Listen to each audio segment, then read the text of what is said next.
La crise du logement, c'est un sujet qui inquiète beaucoup de gens, mais ça va beaucoup plus loin que le manque de logements abordables. Jeudi et vendredi, les principaux acteurs du monde de la construction et de l'habitation de la province sont réunis à Trois-Rivières dans le cadre du congrès de la PCH. La Ville de Montréal s'est fixé comme objectif de protéger 10 parce que c'était difficile d'aller beaucoup plus. On ne va pas se mettre à déconstruire des maisons rendues là. Il y a présentement un panel qui a lieu. On sait que la priorité, c'est de construire des logements, mais est-ce que c'est possible de construire 1 million de logements et garder 30 du territoire? On va aller voir ça. C'est un défi, mais c'est possible. C'est possible avec une collaboration importante avec les villes. C'est possible aussi avec une compréhension globale du projet.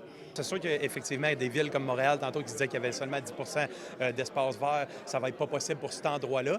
Mais je pense que dans le fond, dans d'autres villes comme Trois-Rivières, qui a encore des terrains vagues, qui a du potentiel pour conserver la nature, c'est une job, dans le fond, à faire entre la ville et les promoteurs pour conserver ce 30 %-là. Définitivement, c'est possible. Il peut y avoir des incitatifs différents. Disons, comme tantôt, il parlait, ça peut être des toits verts, ça peut être de contribuer financièrement, de se dire, bien, écoute, si on ne conserve pas tant de nature, est-ce qu'on redonne des sous à un fonds qui, eux, conservent, dans le fond, de la nature à l'extérieur? Pour protéger son écosystème, Québec s'est doté d'une politique de protection de 30 du territoire d'ici 5 ans.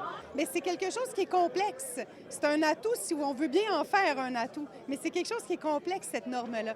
Cette norme-là oblige à repenser, refaire, retravailler différemment. Le gouvernement du Québec joue un grand rôle dans cette construction de logements.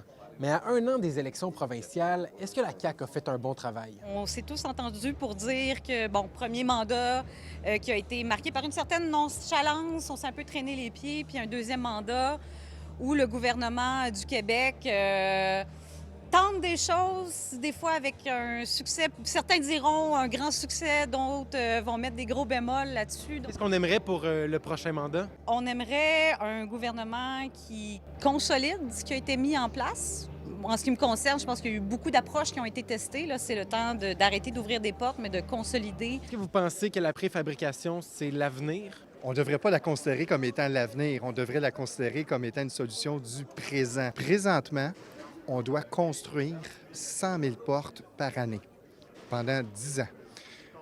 On n'a pas une capacité physique de déployer ça en chantier. La seule solution pour le faire et bien le faire, avoir de la qualité, c'est la préfabrication. Plusieurs entrepreneurs ont profité de ce congrès pour se faire une tête sur l'habitation pour les prochaines années. À Trois-Rivières, Maxime Dany pour Nouveau Info.